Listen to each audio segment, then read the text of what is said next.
Sa murang edad, akin ang napagtanto ang mga kinahihiligan. Maraming mga manika, ngunit masabik sa barilan.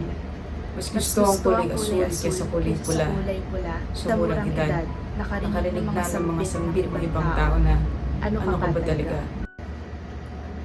Nakaramdam na ang aking ina na hindi ako katulad ng iba. Ramdam ang puot sa bawat pagpigil sa hilig ng isang musmos na bata. Walang muwang sa katotohanan ng mundo, ngunit sa murang edad, kinakailangang pilitin baguhin ang gusto. Hindi naging madali. Tila may sugat na sa halip naghihilom, ay lalong humahapde. Batid ang dismaya sa bawat kilos na hindi sinasadyang maipakita. Hindi mabilang ang umayos ka at para kang di babae, nasambit mismo ng aking ina. Nang nagdalaga, pilit inihulma ang sarili sa karamihan, suntok sa buwan, ngunit aking paninindigan. Sa takot na ang pagkatao ko ay mahusgahan, pagkababae ay ginawang katungkulan. Hanggang sa umabot na ang sarili ay pinandidirihan. Bago matapos ang elementarya ay laging tanong sa sarili, bakit ba ganito ang aking nararamdaman at pag-iisip?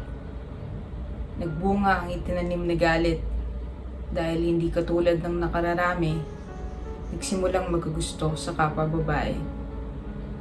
Nadagdagan ang pagkadismaya sa sarili. Ba't ba ganito ako? Baliw ba ako?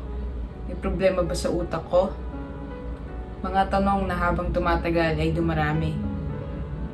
Habang patagal ng patagal ay tila lalong dumidilim. Walang ibang magawa kundi itago ang lihim. Nang nag-high school ay nakahanap ng mga kakampi, mga kaibigang nagparamdam ng pagtanggap at nagbigay ng kapit.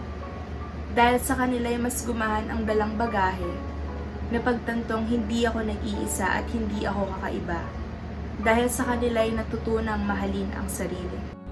Hindi natapos ang balakid sa buhay. Mahalaga sa akin ang pagmamahal ng aking nanay, na aking nakasama simula pagkabata dahil walang kinalakhang ama. Ninais kong pasiyahin siya sapagkat ginawa niyang lahat upang ako'y maging maayos at masigla.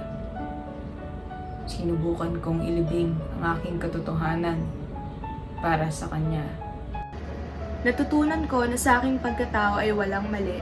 Handog ko ang aking pagpapakatotoo, hindi lang sa akin kundi pati sa mga taong nakararanas din ng ganito.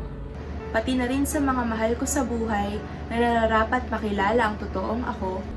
Hindi man nila ako tanggapin, aking mamarapatin, nayakapin ang tunay kong pagkatao.